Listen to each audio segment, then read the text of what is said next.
ከብዙ በጥቂቱ በዚህ ቪዲዮ ላይ የምንመለከታቸው ሐሳቦች ላወቀበት ሐረብ ሀገር ገዳማችን ነው ትብላለች። እኛ የመጣነው ለስራ እንጂ ሃይማኖት ለመቀየር አይደለም። እንደዚህ አይነት ፈተናዎች ሃይማኖትሽን ቀይሪ እስከሚያስብል ደረጃ የሚደርስ ፈተና እኔ በራሴ በየገበያው ላይ ያሉ ማታለሎች። ተመልካቾቻችን እንግዲህ ይሄ ቡና የአጋጣሚ ከላምበረት አካባቢ የተገዛ ቡና ነው። ይሄ ቡና ስታዩት እንደዚህ ያማረ ቡና በቆንጆ በቃ የታጠበ ቡና ነው የሚመስለው እንደዚህ። ነገር ግን ውስጡ ላይ ሌላ ታምር ነው ያለው። አልያዝ አልጨበጥ ያለንን ሰው ከህይወታችን እንዴት ማውጣት እንችላለን? ከዛ ውጪ ግን እዛም የሚልን ሰው ከህይወታችሁ ማውጣት ትችላላችሁ፣ መብታችሁ ነው። ጾም ይቀነስልን፣ አጽዋማት በዝተውብናል የሚሉ የተሐድሶ ድምጾች። በርገሬን እየበላው ቁርጤን እየበላው ክትፎን እየበላው እኖራለሁ በደንብ ሀብት ካለበት። በብዙዎች ዘንድ አነጋጋሪው አፕሊኬሽን። ሰላም ለእናንተ ይሁንት ወንድሞቼ፣ እንዴት ናችሁ? እኔ በጣም ደህና ነኝ፣ እግዚአብሔር ይመስገን። ዛሬ እንግዲህ በጣም ብዙዎቻችሁን ያስጨነቀ አንድ አፕሊኬሽን አለ፣ ፖፖ ላይቭ ይባላል እና ብዙ ሰው ዳውንሎድ እያደረገው የተጠቀመበት። መንፈሳዊ ዳራው፣ ጥቅሙና ዓላማው ምን ይመስላል? ጾምን በተመለከተ መረዳት የሚገባን 3 መሰረታዊ ጉዳዮች። መካኒቱን በልጅ ባረከ፣ ኃይለኞቹን አንበረከከ። በስመ አብ ወወልድ ወመንፈስ ቅዱስ አሐዱ አምላክ አሜን። ሰላም ውድ ተመልካቾቼ እንደምን አላችሁ? እግዚአብሔር ይመስገን እኔ በጣም ደህና ነኝ። እንኳን ወደ ዩቲዩብ ቻናሌ በሰላም መጣችሁ። እኔንም እንኳን ሰላም ቆያችሁኝ። ትንሽ ተጠፋፍተናል። አዎ በተለያዩ ምክንያቶች ዩቲዩብ መስራትና አንዳንድ መልእክቶችን ማስተላለፍ አልቻልኩም ነበረ። በአጠቃላይ ስልኬንም ሶሻል ሚዲያም እየተጠቀምኩኝ አልነበረም። እንዳያችሁኝ አክቲቭ አልነበርኩም። በቲክቶክም በፌስቡክም በዩቲዩብም ላይ አክቲቭ አልነበርኩም ለ3 ሳምንታት ያክልና አይ ቲንክ ለራሴ ጊዜ እየሰጠው ነበረ። ሶሻል ሚዲያ ትንሽ ያውካል፣ መንፈስን አያረጋጋምና ትንሽ ራስንም ለማረጋጋት ለጥሞናም ጊዜ ከሶሻል ሚዲያ ርቄ ነበረ። ለዛ ነው አብዛኞቻችሁ ያላገኛችሁኝ። ዛሬ ተመልሰናል፣ እግዚአብሔር ይመስገን በአዲስ ጉልበትና አቅም። እንግዲህ ዩቲዩብ ጀምረናል። እንኳን ደህና ቆያችሁኝ። እንኳን አደረሳችሁም አልተባባልንም ለጾሙ። እንኳን አደረሳችሁ፣ እንኳን አብሮ አደረሰን። ጾሙን የበረከት ያድርግልን። ለሙስሊም ወንድሞቼም ለኦርቶዶክስም እንኳን አደረሳችሁ። መልካም የጾም ጊዜ ይሁንላችሁ። ዛሬ እግዚአብሔር ቢወድና ቢፈቅድ እንደተለመደው አንዳንድ ቪዲዮዎችን ይዤላችሁ መጥቻለሁኝ። ሐሳብ አስተያየት እንለዋወጣለን። አስተያየቶቻችሁንም በኮሜንት አስቀምጡልኝ፣ ይቀበላለሁኝ። ሐሳባችሁንም በቀጣይ ቪዲዮ ላይ መልስ የሚፈልግ ከሆነ ይዤላችሁ መጣለሁኝ። ለዛሬ ከቲክቶክም ከዩቲዩብም እንዲሁም ደግሞ ከፌስቡክ ላይ ያገኘኋቸውን መልካም ሐሳብ ያላቸውን አስተማሪ የሆኑ ቪዲዮዎችን ይዤላችሁ መጥቻለሁኝ። እነሱን እየተመለከተን ሐሳብ አስተያየት እንለዋወጣለን። እንግዲህ ጠፍቶ የመጣን ሰው የምትቀበሉበት መንገድ አለ። በተለይ ዩቲዩበር ሲሆን ደግሞ ላይክ እና ሼር ስታደርጉ ነው ደስ የሚለን። አቀባበሉም የሚያምረው በዛ ነውና ቪዲዮውን ፖዝ አድርጋችሁ ላይክ እና ሼር አድርጋችሁልኝ ወደ ዩቲዩብ ተመለሱ። ቪዲዮውን እንቀጥላለን፣ አብራችሁን ቆዩ። በመጀመሪያ የምንመለከተው ቪዲዮ ከጾም ጋር በተገናኘ ይሆናል። አንድ ባንድ እያለን ቪዲዮዎችን እንመለከታለን፣ ሐሳብ አስተያየት እንለዋወጣለን። አብረን እንቆይ። መልካም ጊዜ። ጾምን በተመለከተ መረዳት የሚገባን 3 መሰረታዊ ጉዳዮች። የመጀመሪያው የጾም ትርጉምና መጽሐፍ ቅዱሳዊ ይዘቱ ምን ይመስላል የሚል ነው። ሁለተኛው የጾም ዓላማውና እንዴት መጾም ይገባናል የሚል ነው።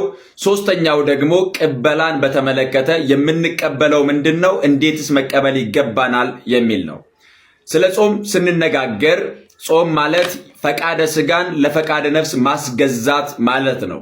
ለተወሰነ ጊዜ ከስጋ ፍላጎት ከስጋ መሻት የምንከለከልበት ራሳችንን የምንገዛበት መንገድ ነው። ስለዚህ የስጋ ስራ የሆነውን የስጋ ምኞትና መሻት የሆነውን ያንን ለነፍሳችን ፈቃድ የምናስገዛበትና መንፈሳዊ ፍሬ የምናፈራበት ነው።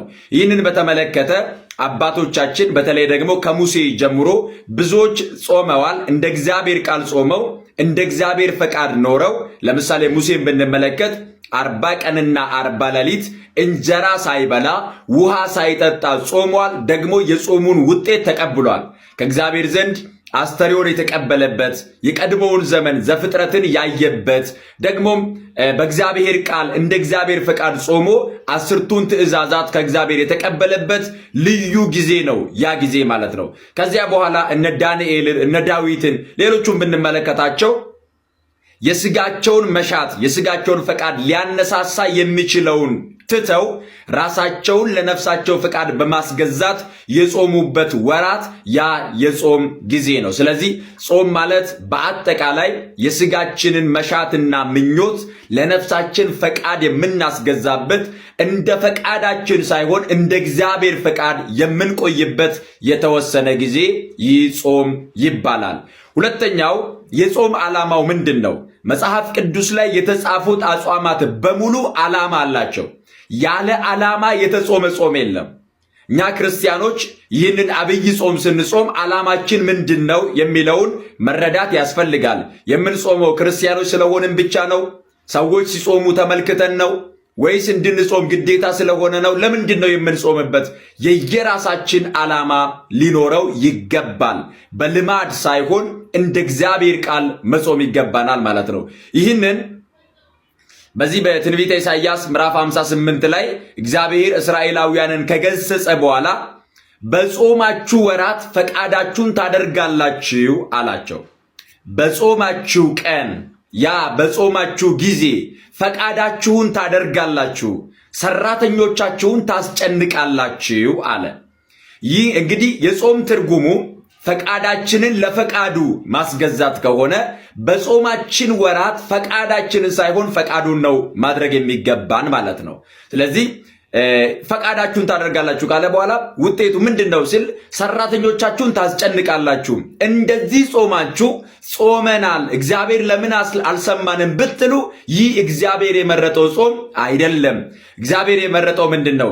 የተራበውን ትመግቡ ዘንድ፣ የተጠማውን ታጠጡ ዘንድ፣ የታረዘውን ታለብሱ ዘንድ፣ የታሰረውን ትፈቱ ዘንድ። ይህንን ካደረጋችሁ በኋላ አለ ቁጥር 8 ላይ ኢሳይያስ 58 ቁጥር 8 ላይ ይህንን ካደረጋችሁ በኋላ በዚያን ጊዜ እግዚአብሔርን ትጠራላችሁ እርሱም ይሰማችኋል አለ። ትጣራለህ፣ እግዚአብሔርም ይሰማሃል። አንተ በጸሎት ወደ እግዚአብሔር ትለምናለህ፣ እግዚአብሔርም እንሆኝ ይላል፣ መልስ ይሰጥሃል አለ። ስለዚህ ዓላማ ሊኖረው ይገባል ማለት ነው። በልማድ የምንጾመው ሳይሆን በዓላማ። እያንዳንዳችን ጥያቄ አለን፣ እያንዳንዳችን ፍላጎት አለን፣ እያንዳንዳችን የውስጣችን ጥያቄ አለ እግዚአብሔርን የምንጠይቀው። ይህ የሚጠየቅበት መንገድ ደግሞ ጾም ነው። ጾም ደግሞ የሚጠየቀው በጸሎት ነው። ለዚህ ነው የጸሎት እናት ናት የምንለው ጾምን። ስለዚህ ጾምና ጸሎት አይለያዩም። በጾምና በጸሎት እግዚአብሔርን ስንለምን እግዚአብሔር የሚሰማን ደግሞ መልስ የሚሰጠን እንደርሱ ፈቃድ ስንጾም ነው። በጾማችን ጊዜ ፈቃዳችንን ሳይሆን ፈቃዱን ስንፈጽም ነው። በጣም ደስ የሚል አስተማሪ ትምህርት ነው። አጠር ያለ ግን ሐሳቦችን አጠቃሎ የያዘ ትምህርት ነው።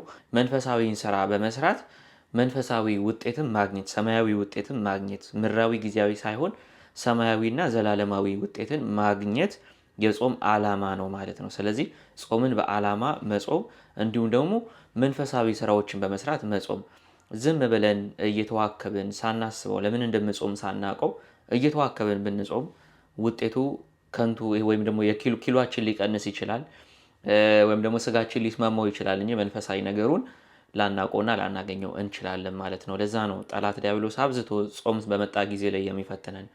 ስለ ጾሙ ዓላማና ስለ ጾሙ ምንነት ውጤቱን እንዳናስብ በስጋ ነገሮች እየተዋከብን ቢሮ ለቢሮ በመንቀዥቀዥ ወይም ደግሞ የተለያዩ ቦታዎችን በመርገጥ ሐሳባችንና ዓላማችን ተወስዶ ሌሎች ነገሮች ላይ ትኩረት እያደረግን ጾሙ ጊዜያቱ ወራቱ እንዲያልፉ ያደርጋልና ይሄንን የጾም ወራት ሲመጣ ማቀድ አለብን። ለምሳሌ ቫኬሽን ልንሄድ ነው፣ ኢትዮጵያ ልንገባ ነው ብለን አርቀን እናስባለን አይደል? ምን ይዘን እንግባ ምናምን እንላለን አይደል? ልክ እንደዛ ነው።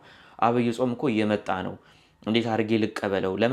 መቀበል ስንል ጾሙን እንዴት አድርጌ ልቀበለው ምን በልቼ ምናምን ሳይሆን በምን አይነት የመንፈስ መዘጋጀት ልቀበለው፣ ጾሙንስ እንዴት አድርጌ በተረጋጋ መንፈስ ላሳልፈው እችላለሁ፣ ምንድነው በተረጋጋ መንፈስ እንዳላሳልፈው የሚያደርገኝ ነገር፣ እንዴት አድርጌ እነዛን ነገሮች ጾሙ ከመግባቱ በፊት ልጨርሳቸው፣ ዝግጁነት ማለት ነው።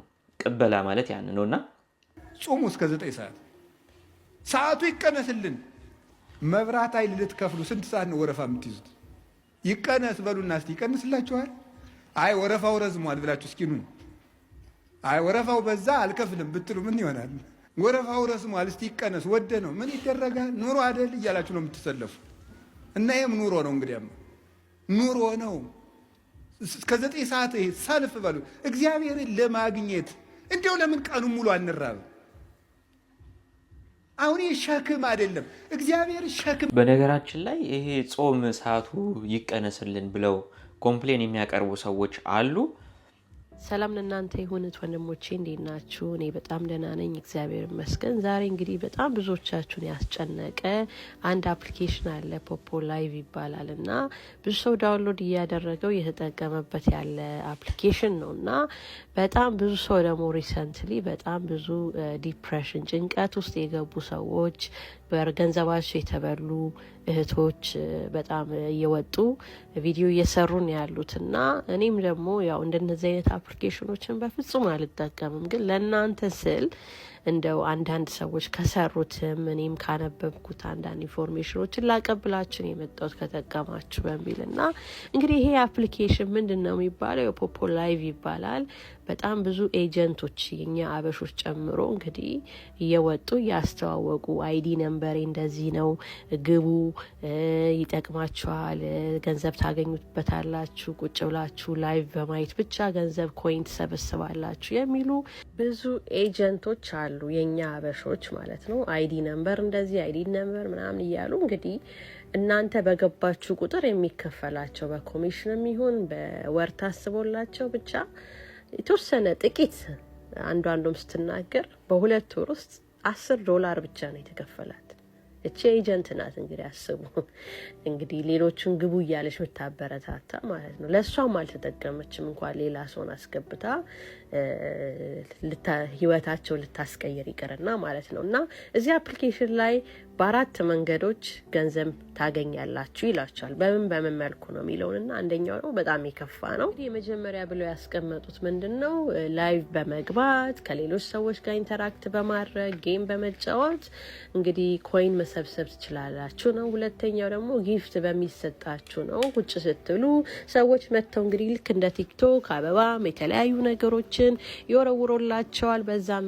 በዛ እንግዲህ ገንዘብ ኮይን መሰብሰብ ትችላላችሁ ይላችኋል። ሶስተኛውና በጣም አደገኛው የሆነው ቁማር ነው፣ ጋምብሊንግ ማለት ነው። እና ይሄ ነው አሁን ዋና ኮንሰርን ልናረግ የሚገባው ነገር። ይሄ ፕላትፎርም የተሰራው ለቁማር ነው። አሁን ከላይቭ ከመግባት ጌም ከመጫወት ከተለያየ ውጪ ዋና ኢንካማቸው ጋምብሊንግ ነው። ይሄ ነው ሰው ያልተረዳው ነገር ማለት ነው። እና በጣም ብዙ አበሾችም ደግሞ ገንዘባቸው ሉዝ ያደረጉበት ምክንያት ቁማር ስላለው ነው። the whole thing የሆነ ነገር ያሳያቸዋል። ይሄን ያህል ኮይን ሰበሰባችሁ ይላቸዋል። ግን ያ ኮይንን ስንት ሰው አገኘ፣ ለስንት ሰው ተሰጠ የሚለው በጣም ጥቂት ሰው ነው ያንን ኮይን ያገኘው። በአብዛኛው ማውጣት አልቻለም። በአብዛኛው አካውንቱ ባን ተደርጎበታል። በአብዛኛው ደግሞ በጣም ብዙ ገንዘብን ተበልተዋል። እና ኮምፕሌን ከቀረበባቸው ነገሮች መካከል ጥቂቱን አሳያቸዋለሁ። ግን ይሄ ካምፓኒ ማን ነው ከሚለው እንጀምር። እና ይሄ ካምፓኒ ቪሾ ኢንተራክቲቭ ይባላል ነው የሚሉት። እና ዲቴል ኢንፎርሜሽን የላቸውም። በቃ ዝም ብሎ የተቀመጠ የካስተመር ሰርቪስ ኢሜይል አለ፣ ፎን ነምበር ምናምን ብሎ ያስቀምጡላቸዋል። ግን የት እንዳሉ ኢንፎርሜሽን ኤግዛክት አድሬስ የላቸው። ምክንያቱም አጭበርባሪዎች ናቸው። ኤኒ ታይም አፕሊኬሽኑን ሊዘጉት ይችላሉ። ወንድሞቼ የእናንተን የባንክ ኢንፎርሜሽን፣ ስማችሁን፣ የአይን አሻራ እንደነዚህ ሁሉ ነገር ወስደው ማለት ነው እንግዲህ አይደንቲቲያችሁ ተወሰደ፣ ተጠለፈ ማለት ነው። አሁን እንደዚህ የምላችሁ ምክንያት ለምሳሌ የተለያዩ አፕሊኬሽኖችን እኛም እንጠቀማለን አይደል? አሁን ለምሳሌ ፌስቡክ ማን እንደመሰረተ ይታወቃል። ኦፊሻል ነው። ኦፊሶቹ የተለያዩ ቦታ ላይ ቅርንጫፎች የተከፋፈቱ ቦታዎች በሙሉ የታወቀ ነው። ቲክታክም እንደዛው ማን እንደሆነ ማን እንደመሰረተው የማን እንደሆነ የታወቀ ነው። ፖፖ ላይቭ ጋር ግን ስትገቡ ቪሻው ኢንተራክቲቭ ነው። ማን ነው ሰውየው፣ ዋና ሴትዮዋ የመሰረተችው የሚለውን ትክክለኛ ኢንፎርሜሽን አይሰጣችሁም።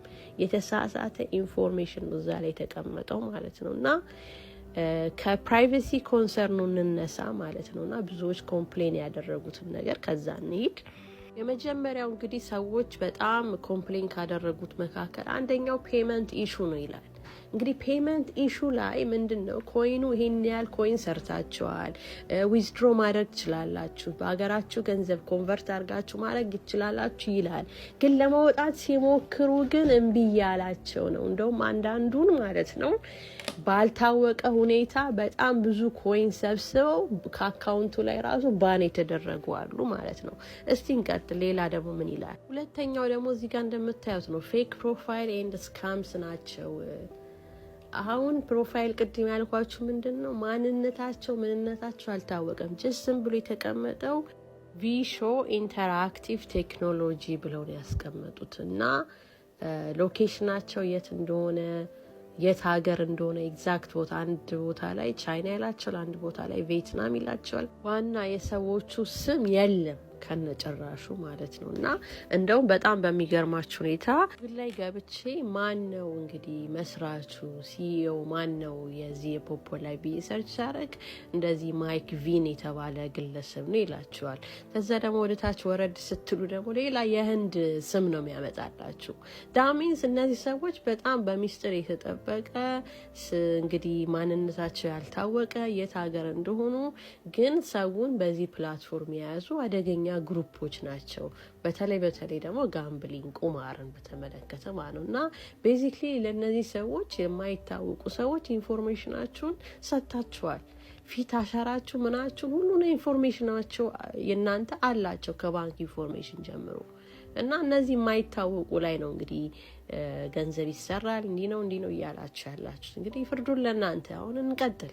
ሶስተኛ ላይ ኮምፕሌን የተደረገው እንግዲህ ኢንአፕሮፕሪየት ኮንቴንት ነው የሚለው እንግዲህ ለቪወር የማይመጥን እንግዲህ ምናልባት እዛ ላይ ላይቭ ገብተው የሚያሳዩት የተለያዩ ሴክሹዋል አክቲቪቲዎች ሊሆን ይችላሉ፣ ራቁት ሊሆን ይችላሉ፣ ሴቶች እርቃናቸውን ሆነው በእንደዚህ አይነት የሚገኝ ኮይን መሰብሰብ ማለት ነው። እንግዲህ የተለያዩ ሰዎች አሉ ይሄንን ማየት የሚያስደስቱ ዝሙት፣ የተለያዩ ነገሮችን ማለት ነው። እና ሰዎች እንግዲህ ይሄንን ሪፖርት አድርገዋል እህት ወንድሞቼ። እና ሌላው ደግሞ በእኛ ሀገር ሰዎች እህቶች ደግሞ የተነገረ አንድ ነገር አለ። ይሄ እንደውም በጣም አሳሳቢ የሆነ ነገር ነው። ብዙዎች በዚህ ነገር ላይ ሱሰኛ እንደሆኑ ከዚህ መላቀቅ እንዳልቻሉ ይሄንን መጫወት እዚህ ላይ መዋል ከጀመሩ በኋላ ብዙ ጭንቀት እንደገጠማቸው ስፒሪቹዋል የሆነ ጭንቀትም ጭምር ማለት ነው ከመንፈሳዊ ህይወታቸው እንደራቁ ማንበብ እንደተው መጸለይ እንደተው ቀኑ ሙሉ እዚህ ላይ ተጥደው እንደሚውሉ ብዙ እህቶች ተናግረዋል። ስለዚህ አንድ አፕሊኬሽን ማይንዳችሁን ተቆጣጠረ ማለት እናንተ ያልሆናችሁትን እንድትሆኑ ካደረጋችሁ ይሄ ከሰይጣን ነው ማለት ነው። ምንም ይሄ የምናመቻምቸው ነገር አይደለም እህት ወንድሞቼ። ኮምፕሊትሊ ከመንፈሳዊ ህይወታችሁ የሚያረቃችሁ አፕሊኬሽን ከሆነ ከሰይጣን ነው። የሚገርም ነው። እኔ ስለዚህ አፕሊኬሽን መጠየቅ የጀመርኩት በጣም ረጅም ጊዜ ነው። በስፋት እየተጠቀሙት በነበረበት ጊዜ ላይ ጀምሮ ይህ አፕሊኬሽን የሰይጣን ነው ወይ አሻራ ይጠይቃል ዲፊት ይጠይቃል ምናምን ሲሉኝ ነበረ። ግን ጊዜ ስላልነበረኝ አፕሊኬሽኑን ገብቼ ማየት አልቻልኩም ነበረ። በጣም እንደውም ባለቤቴ በጣም ይጫወታል እና እንዴት በቃ ምናምን ብላ እንትን ብላኝ ነበረና እኔ ስለ አፕሊኬሽኑ እውቀት የለኝም። በእርግጥ አሁን አካባቢ ላይ አፕሊኬሽኑ ምን ይመስላል ብዬ ለማየት ሙከራ ባደረኩበት ጊዜ ነው ይሄንን ቪዲዮ ያገኘሁትና እቺንም እህት ስለማውቃት ለእንግሊዘኛውም ከኔ የበለጠ ስለምትቀርብ እሷ ሁሉን ነገር አይተዋለች ብዬ ሙሉ ቪዲዮን ይዤላችሁ የመጣሁት። ከዚህ የተረፈ ኢንፎርሜሽን ትፈልጋላችሁም ብዬ አላስብም። እንግዲህ ስፒሪቹዋል አስፔክቱን አላውቅም ወይም ደግሞ በመንፈሳዊነት ዙሪያ ላይ ያለውን እንትኑን አላውቀውም።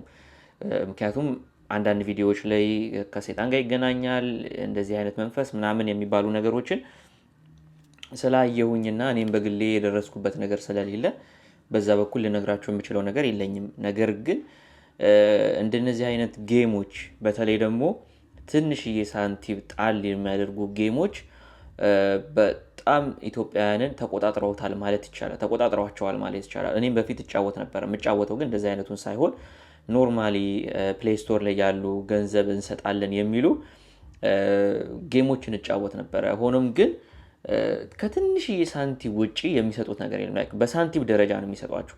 ቀኑ ሙሉ ተጫውታችሁ ምን ብላችሁ ማስታወቂያ አይታችሁላቸው በሳንቲም ደረጃ ነው የሚሰጧችሁ ማለት ነው። እና ያ ደግሞ ለምንም እንትን የሚሆን አይደለም፣ ወይም ደግሞ የሚጠቅም አይደለም። ጊዜያችሁን ነው የሚጨርሰው። እና እኔ አድቫይዝ ማደርጋችሁ ከእንደነዚህ አይነት ጨዋታዎች ራሳችሁን ጠብቁ። ምክንያቱም እንዳለችው ነው በእናንተ ውስጥ ያለውን የእግዚአብሔርን ቦታ በልባችሁ ውስጥ ያለውን የእግዚአብሔርን ቦታ ሊወስድባችሁ የሚጥር ማንኛውንም ነገር አርቁት። እሷ ያለችው ለእግዚአብሔር ያላችሁን ጊዜ የሚሻማችሁ ነገር ከሰይጣን ነው። በቃ ማንኛውም ነገር ብላለች። ከሰይጣን ነው ብቻ ሳይሆን በቃ አይጠቅምም፣ አርቁት። አይጠቅምም፣ አርቁት። ቤተሰብም ሊሆን ይችላል እኮ ቤተሰብም ጊዜ ስጡን ብሎ ጊዜያችሁን ሊሻማችሁ ይችላል። ለመንፈሳዊ ሕይወታችሁ ቦታ ላይ ሰጣችሁ ይችላል። ከሰይጣን ነው ሳይሆን በቃ እነሱ ስጋያን ስለሆኑ ሊሆን ይችላል፣ እናንተም ስጋያን ናችሁ። ፈተናም ሊሆን ስለሚችል ማራቅ በቃ ማንኛውንም ነገር። ስለዚህ ይሄንን በዚህ ያዙልኝ።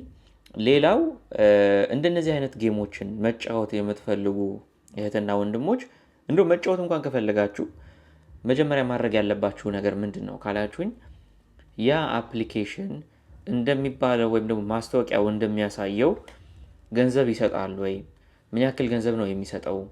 ገንዘብ ሲሰጥስ እኔ በሰዓት ወይም ደግሞ ተቀጥሬ ከምሰራው የበለጠ ነው ወይ ያነሰ ነው ወይ የሚለውን መመልከት አለባችሁ። ምክንያቱም ኦንላይን ቢዝነስም አለ። ኦንላይን ቢዝነስ ሁሉ መጥፎ ነው ኃጢአት ነው አይደለም። ኦንላይን ቢዝነስም አለ። በኦንላይን የሚሰሩ እህትና ወንድሞች አሉ ብዙዎች። ስለዚህ ኦንላይን ስራ መስራት የምትፈልጉ እውነት ይሄ ድርጅት ይሄ ካምፓኒ ትክክል ይከፍላል ወይ ብላችሁ ዩቲዩብ ላይ በቀላሉ የአፕሊኬሽኑን ስም ዩቲዩብ ላይ ያስቀምጣችሁ ሊጂት ነው ወይ ወይም ደግሞ እውነት ገንዘብ ይሰጣሉ ወይ ብላችሁ ስትጽፉ ብዙ ሰዎች ሪያክት ያደረጉበት ጌም ስለሚሆን ወይም ደግሞ አፕሊኬሽን ስለሚሆን ጥርት ያለ ኢንፎርሜሽን ጊዜያችሁን ከማጥፋታችሁ በፊት ታገኛላችሁ ማለት ነው። ስለዚህ እንደነዚህ አይነት ጥንቃቄዎችን አድርጉ። በተረፈ እንደ መንፈሳዊ ሰው መመክራችሁ ግን እንደነዚህ አይነት ጊዜያችሁን የሚሻሙ ነገሮች ላይ ጊዜያችሁን አታባክኑ። አንዳንዶቻችሁንም ስላየሁኝ ነው የሾፒንግ አፕሊኬሽኖች ላይ በጣም ጊዜ የምታጠፉ ሰዎች አላችሁ። ገንዘባችሁን በእንደዚህ አይነት ወጪ ኦንላይን ሾፕ በማድረግ ገንዘብ የምትጨርሱ አላችሁ። ሴቪንግ የማታውቁ ለአስራት ሲሆን የሚከነክናችሁ ግን ደግሞ እዛ ላይ የአንድ ብር የሁለት ብር እቃ እየገዛችሁ ገንዘባችሁ የምታባክኑ አላችሁና ራሳችሁን ግዙ። ይሄ መልእክት ነው። እንደ ወንድም ልመክራችሁ የምችለው ምክር ይሄ ነው፣ እኔ ከደረስኩበት አንጻር ማለት ነው። ወደ ቀጣይ ቪዲዮ እንለፍ። እህታችን በጣም ነው የማመሰግናት። ወደ ቀጣይ ቪዲዮ እንለፍ። በህይወታችሁ ወጣ ገባ እያለ እድሜያችሁን የሚጨርስ ሰው ጋር ጊዜያችሁን አትፍጁ ወዳጆች። መጽሐፍ ቅዱስም ይፈቅዳል። ያለ ዝሙት ምክንያት ነው የሚለው ሰው ያለ ዝሙት ምክንያት ሰዎች ትዳራቸውን መፍረስ አይችሉም። ከዛ ውጭ ግን እዛም የሚልን ሰው ከህይወታችሁ መውጣት ትችላላችሁ፣ መብታችሁ ነው።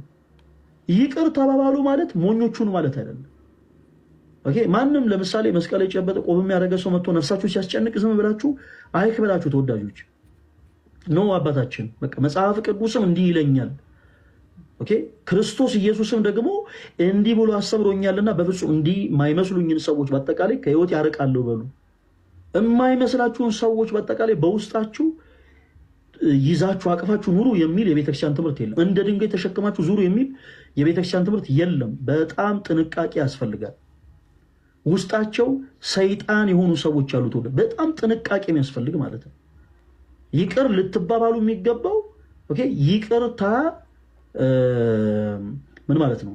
ይቅርታ ማለት ትንሽ ጉዳዮች በመካከላችሁ ተፈጥረው በመኮራረፍ ደረጃ ጊዜያትን ያሳለፋችሁ ሰዎች ይቅር በመባባል ነገሮችን ማስተካከል ትችላላችሁ። ትክክል ነው። ይህን መልእክት ማስተላለፍ ያስፈልገው አንዳንዶች ስለ ይቅርታ ያላቸው አመለካከት ልክ ስላልሆነ ነው። ይቅርታ ማድረግ ማለት ቂምን መርሳት ማለት ነው። ውስጥ ላይ የያዛችሁት ቂም ካለ ያንን ቂም መርሳት ማለት ነው።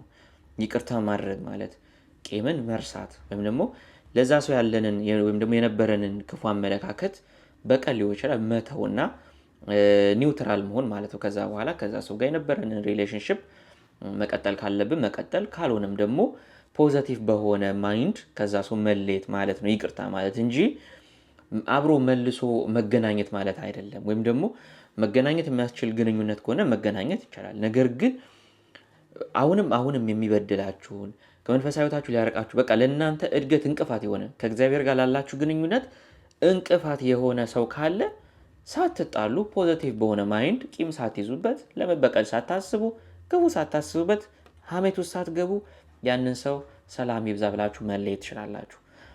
ይቅርታ ማለት በደልን ወይም ደግሞ ቂምን፣ ክፋትን፣ በቀልን መርሳትና መተው ኒውትራል ሆኖ ያንን ሰው እየወደዳችሁት ልክ ሰው ነው እንደ ፍጡር እየወደዳችሁት ኑሯችሁ መቀጠል ነው። ነገር ግን በአንድ መንገድ የማያስኬድ አይነት ጸባይና ባህሪ ያለው ሰው ከሆነ መንገዳችሁን ለይታችሁ መንገዳችሁን መጓዝ ትችላላችሁ። እና ነጥብ ማድረግ ያለባችሁ ቂም በቀሉ ላይና ክፋቱ ላይ ሐሜቱ ላይ ነው።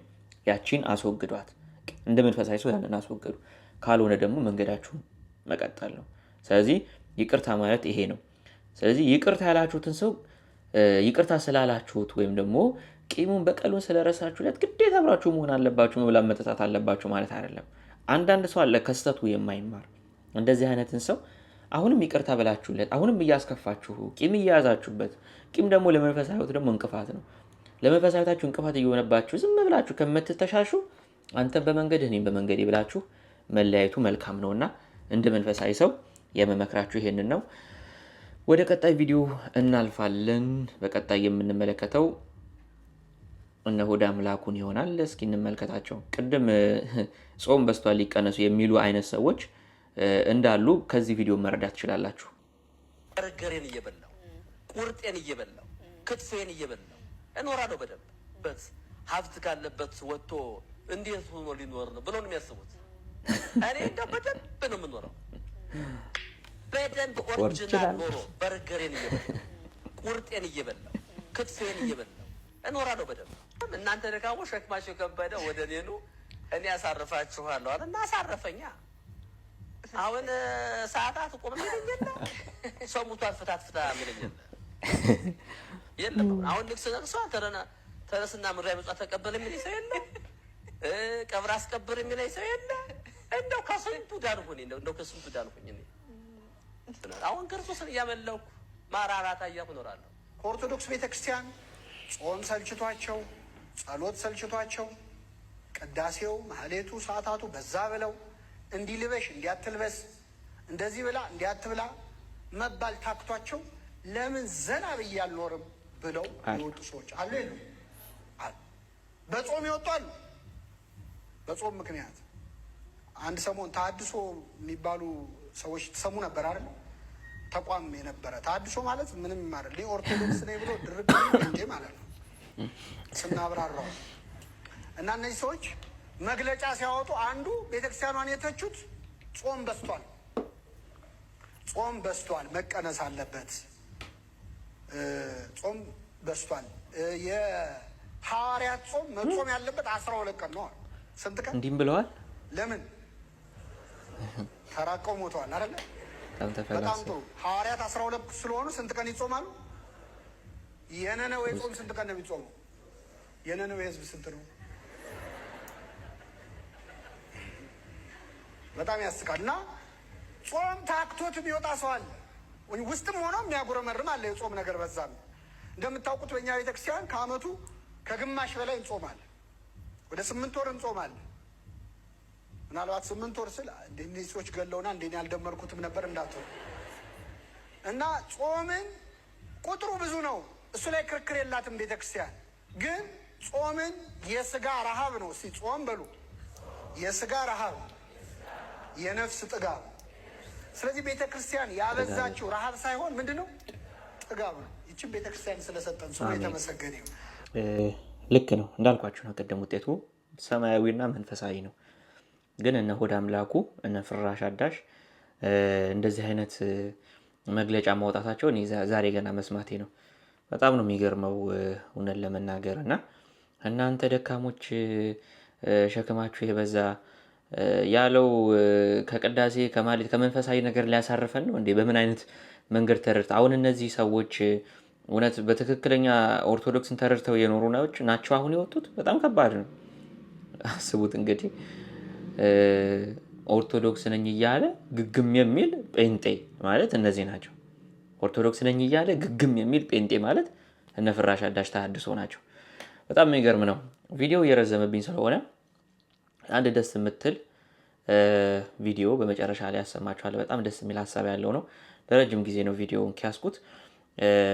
ከዛ በፊት ግን አንድ አገራችን ላይ አሁን ላይ ማጭበርበር በዚህ በእህል በምግብ ዙሪያ ላይ ማጭበርበር በጣም የተለመደ ነውና በተደጋጋሚ ያያዩዋቸው ያሏቸው ነገሮች ናቸው ፌስቡክ ላይ ከተመለከታችሁና እስቲ አንድ ሰው ያጋጠመውን ደግሞ በንግድ ላይ ማጭበርበር ለምሳሌ በርበሬ ላይ ሸክላ መጨመር እንጀራ ላይ ጀሶ እንዲህ የተለመዱ ሆነዋል አይደል? ደግሞ አሁን ላይ ደግሞ የተበላሹ ነገሮችን እንዴት አድርገው ሰርተው ዲዛይን አድርገው ሰዎችን አታለው እንደሚሸጡ እስኪ እንመልከተው። ተመልካቾቻችን እንግዲህ ይሄ ቡና የአጋጣሚ ከላምበረት አካባቢ የተገዛ ቡና ነው። ይሄ ቡና ስታዩት እንደዚህ ያማረ ቡና በቆንጆ በቃ የታጠበ ቡና ነው የሚመስለው እንደዚህ። ነገር ግን ውስጡ ላይ ሌላ ታምር ነው ያለው። ላምበረት አካባቢ ነው ይሄ የተፈጠረው። እኛ አጋጣሚ ቤተሰብ ጥየቃ ወደ ክፍለ ሀገር ወጣ እያልን ነበረ እና ይሄን ቡና በ300 ብር ገዛን። ከታክስ ተራው እንደወረደ እዛው በቃ በመናኸሪያው ዙሪያ ባሉ ቡና መሸጫዎች ለይት 11 ሰዓት ላይ አካባቢ ነበረ እና ይሄ ቡና ስታዩት በጣም መልካም ነው፣ ምርጥ ነገር ነው። ከዛ አጋጣሚ ያው ቤተሰብ ጋር ከገባን በኋላ ሲፈታ ውስጡ ሌላ ነው።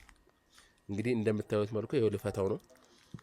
ይሄ ፈታው እስኪ አሁን ሲፈታ ውስጡ ሌላ ነው። የሚገርመው የሌለው ተአምር የለም። ካይጣር ጀምሮ የተለያዩ ፍራፍሬዎች ጥቁር በጣም የቆሸሸ ቡና እና ሩብ ቡና የለውም። ዙሪያውን እንደዚህ እንዳስቀመጡት በጣም የሚገርም ነው። እንግዲህ እዩት። የቡና እንግዲህ ቅድም ያያችሁት ቡና ሌላ፣ አሁን ይሄ ቡና ሌላ። ሙሉ ቆሻሻ ቡና ሙሉ አንድ በቃ ምንም ነገር የለውም። እንግዲህ እንደዚህ አይነት ደረጃ ደርሰናል። እንግዲህ ሀገራችን ምን ያክል በሌባ እንጀራ ማለት እንጀራ ምን ያክል በሌባ እና አጭበርባሪ ሰዎች እንዳሉ መረዳት ትችላላችሁና እናንተም እኛ ኦልሬዲ አንድ የተሸውደናል፣ እናንተም ትምህርት ይሁን በሚል ሂሳብ ነው። በላይ ንጹህና ሸውደውን እንግዲህ ውስጡ እንዳለ ገለባ አድርገው እንጀራ ሳይቀር ያይጣር ሳይቀር ነው እንግዲህ እንደዚህ ያይጣር የቀረ ነገር የለም። በጣም ያሳዝናል።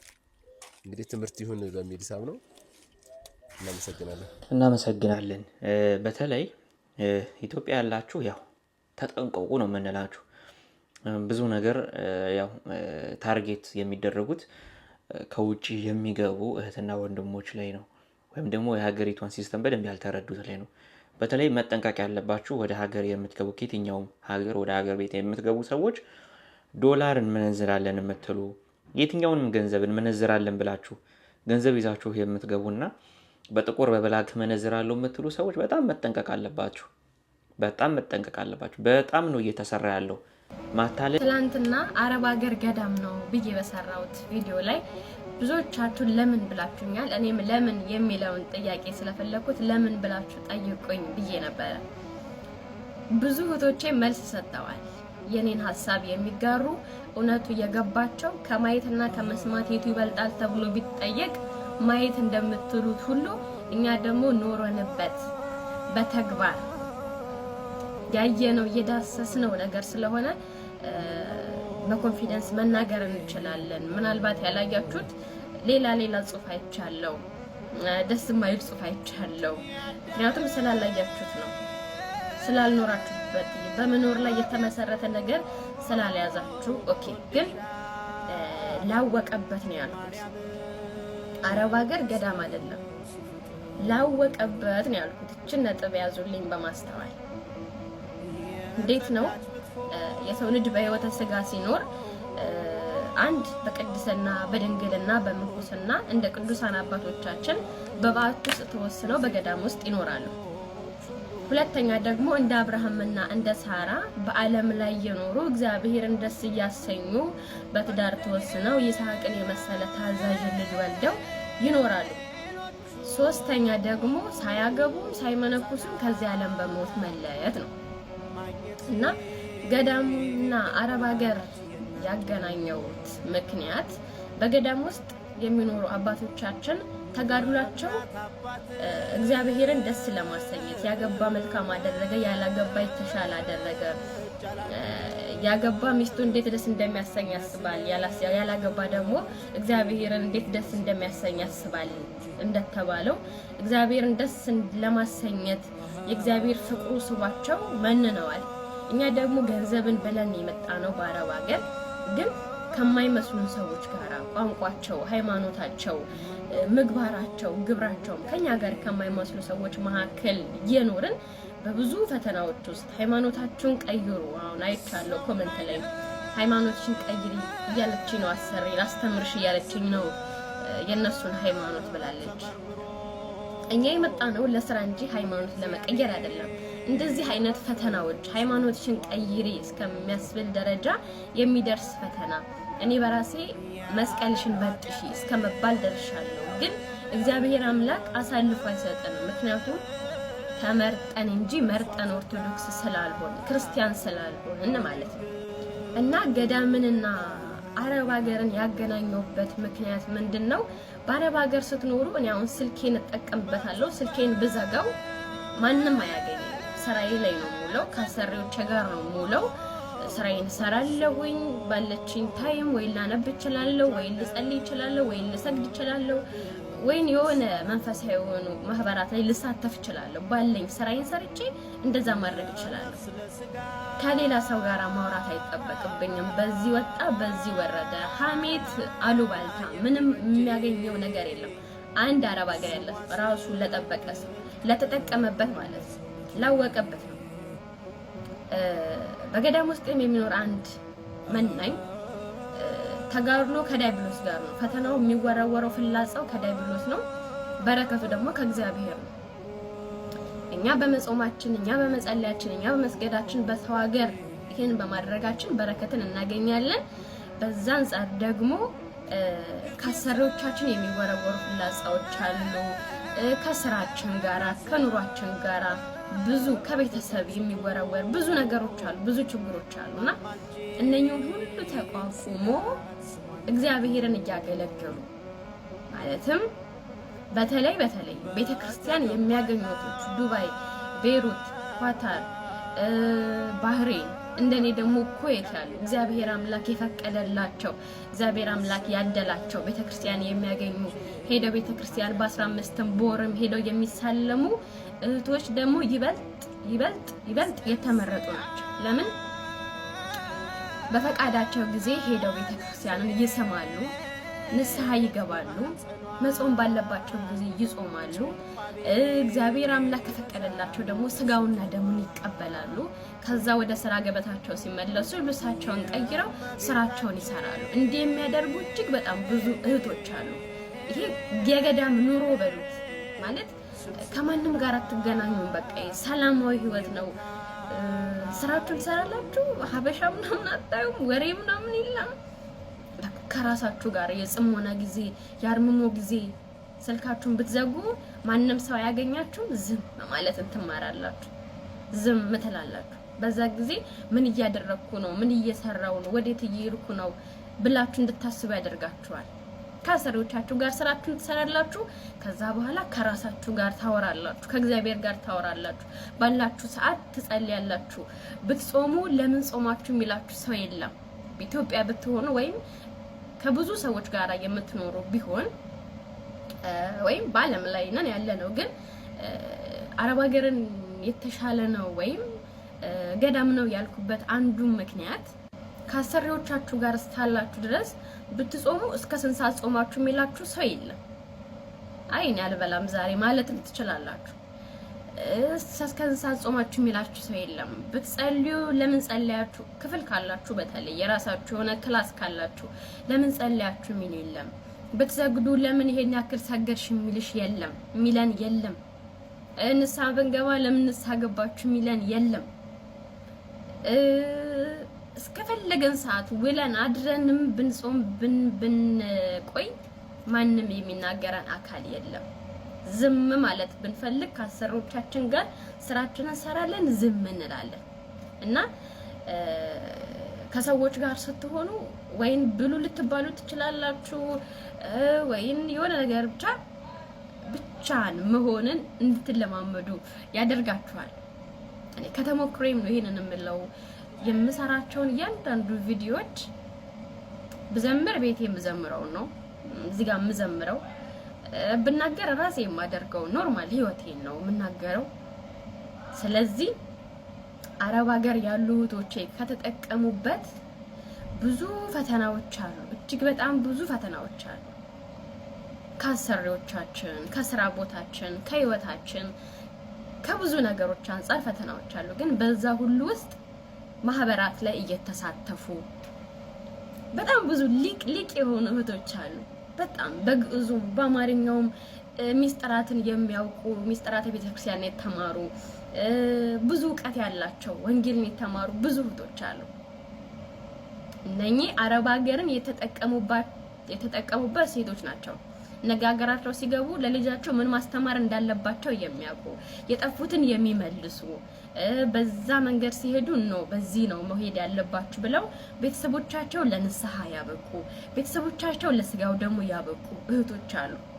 እኔ በተለይ የምመክረው ቤተክርስቲያን የምትሄዱ እህቶች የትም ሀገር ሁሉ ከሳውዲ አረቢያ ውጪ ቤተክርስቲያን መሄድ የምትችሉ እህቶች ሄዳችሁ ንስሐችሁን በስርዓት እየገባችሁ ሰንበት ትምህርት ቤት ካለ ሰንበት ትምህርት ቤት እያገለገላችሁ እግዚአብሔርን እያገለገላችሁ ደግሞ አለፈም ሲል እግዚአብሔር ከፈቀደ እየቆረባችሁ ወደ ስራ ገበታችሁ ወደ ረፍት ቦታችሁ ሄዳችሁ ከዛ በኋላ ወደ ስራ ገበታችሁ ብትመለሱ ህይወት እንዴት እንደሚጣፍጥ እንዴት ደስተኛ እንደምትሆኑ በቃል አይገለጽም። ሰላማዊ ህይወት ነው የምትኖሩት እና ብዙ ነገር ማለት እፈልጋለሁኝ። በተለይ አረብ ሀገር ለሚኖሩት እህቶቼ የተሰደድንበት ለገንዘብ ነው፣ ግን ገንዘብ እንዴት መያዝ እንዳለባቸው ስደትን እንዴት በሃይማኖታቸው እንዲጠነክሩ ማድረግ እንዳለባቸው መናገር እፈልጋለሁ። አሁን እዚህ ላይ ሀሳብ ብጨምር እንደው ግፋ አይደለ በጣም ነው የሚያስወቅሰኝ እዚህ ላይ ሀሳብ ብሰጥ። በእውነት በጣም ነው የምናመሰግነው እህታችን፣ እያየሽንም ሊሆን ይችላል። በጣም ነው የምናመሰግነው። በጣም ደስ የሚል መልእክት ነው ያስተላለፍሽው። መቼም እንደዚህ አመት የአረብ ሀገር እህትና ወንድሞቻችን እንደው ስማችሁ በጥሩ የተነሳበት የተሞገሳችሁበት የተመሰገናችሁበት በርቱ የተባላችሁበት አመት አለ ብዬ አላስብም። በወትሮ ያው ስማችሁ ባልሆነ ሲነሳ ነበረ። ነገር ግን በመልካም ስራችሁ ስማችሁን ሰዎች በመልካም እንዲያነሱት አድርጋችኋል። ይሄ ደግሞ ስራችሁ ነው። ስራችሁ ተናግሯል ማለት ነው። ስራችሁ ሰዎችን አሳምኗል ማለት ነው። ግዴታ እኛ እንዲህ አይደለንም ብላችሁ ኤክስፕሌን ማድረግ ሳይጠበቅባችሁ በቃ ፍሬያችሁ ራሱ ስማችሁን አስለውጦታል ማለት ነው። እና እግዚአብሔር ይመስገን እንደነዚህ አይነት እህቶች እንዲህ የመጡ ምስክርነት ሲሰጡ ሲናገሩ ስትመለከቱ በጣም ነው ደስ የሚላችሁ። እኔ ብቻ ነኝ ግን የታዘብኩት አብዛኞቹ ማለት እችላለሁ ከ100% 80-90% እንደዚህ ወጥተው መንፈሳዊ ነገርን የሚያስተምሩ እህቶች አርአያዎቻቸው ማን ናቸው? እስኪ ጻፉልኝ። ማን ናቸው? የማን ተማሪዎች ናቸው? ብዙ ጊዜ ቲክቶክ ላይ ሲመክሩ ሲገስጹ እንዲያርጉ ተጠቅመናል እናንተም እንዲያርጉ የሚሉ የማን ተማሪዎች ይመስላችኋል? ሳታዳሉ አሁን እኔ እንዲህ ብል አይ ማታቃቸው አሉ ልትሉ ይችላላችሁና ግን የታዘባችሁት እስኪ ቲክቶክ ላይ አክቲቭ የሆኑ እህቶች መንፈሳዊ ህይወት ገብቷቸው ዓለማዊ ነገር ትተው በቃ ይሄ ስጋ የሚባለው ነገር ትተው መንፈሳዊ ህይወትን እየኖሩ ያሉ እህቶች አለፍ ሲልም እስከ ስጋው ደግሞ የደረሱ ቁረቡ እያሉ የሚመክሩ እህቶች አርአያቸው መነሻቸው ወይም ደግሞ መምህራኖቻቸው እነማን ናቸው? የማንን ትምህርት ነው የሚያዳምጡት? ራሳችሁ እስቲ ከስራ አስቀምጡልኝ። ለምን አንተ እንዲያልክ አልልም እና እንደዛ አድርጉልኝ። በተረፈ ግን አረብ ሀገር ላወቀበት ገዳም ነው። ትክክል ነው። ጥርት ያለ አባባል ነው። እናመሰግናለን። እንደነዚህ አይነት ቪዲዮዎችን በምትመለከቱበት ጊዜ ላይ ሌላም ቢሆን መንፈሳዊ ምክሮችን ቲክቶክ ላይ ተቆርጠው የተለቀቁ የምትመለከቷቸው ቪዲዮዎች ካሉ እኔን ሜንሽን አድርጉኝ፣ ኮሜንት ላይ ሜንሽን አድርጉኝ። ያንን ቪዲዮ በቀጣይ ሪያክሽን ላይ ይዤው እመጣለሁኝ። ዛሬ ይሄንን ይመስላል። አመሰግናለሁ። ሰላማችሁ ይብዛልኝ። መልካም ጊዜ። መካኒቱን በልጅ ባረከ፣ ኃይለኞቹን አንበረከከ።